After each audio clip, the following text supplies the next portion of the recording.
Telugu Desam party Kakinada జిల్లా ప్రధాన కార్యదర్శి పెంకె శ్రీనివాసబాబు ఆధ్వర్యంలో టీడీపీ ఆవిర్భావ దినోత్సవ వేడుకలు ఘనంగా నిర్వహించారు. కాకినాడ జిల్లా ప్రధాన కార్యదర్శి పెంకె శ్రీనివాసబాబు ఆధ్వర్యంలో కాకినాడ రూరల్ మండలం రమణేపేట గ్రామం గైగోలుపాళ్లు తెలుగుదేశం పార్టీ 43వ ఆవిర్భావ దినోత్సవ వేడుకలు ఘనంగా నిర్వహించడం జరిగింది. సర్పవరం జంక్షన్లో ఎన్టీ రామారావు విగ్రహానికి పూలమాలలు వేసి నివాళులర్పించి గైగోలుపాడు సెంటర్లో టీడీపీ జెండా ఆవిష్కరణ చేసి అందరికీ స్వీట్స్ పంచిపెట్టడం జరిగింది. సర్పవరం గ్రామంలో ఎన్టీ రామారావు విగ్రహానికి పూలమాలలు వేసి నివాళులర్పించారు.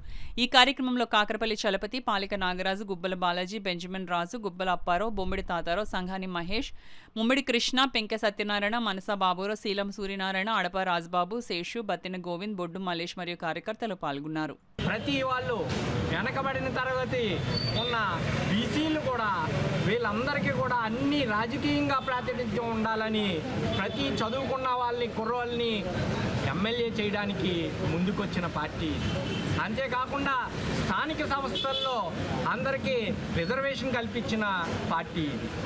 దాన్ని ముందుకు తీసుకెళ్తూ మా అధినేత జాతీయ అధ్యక్షులు చంద్రబాబు నాయుడు గారు దీన్ని ముందుకెళ్ళాలి.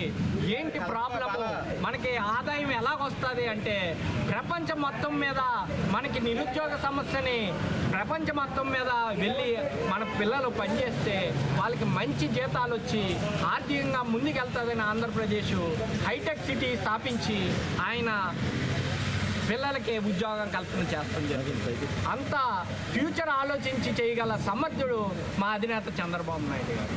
అదేవిధంగా ఇప్పుడున్న యువతకి, కొత్తగా వచ్చే యువతకి ఉద్యోగ కల్పన, స్థానిక పరిశ్రమలు స్థాపించి ఖచ్చితంగా ఈ 5 సంవత్సరాల్లో 20 లక్షల ఉద్యోగాలు కల్పించాలన్న ఉద్దేశంతో మా లోకేష్ బాబు గారు ముందుకెళ్తాం జరుగుతుంది.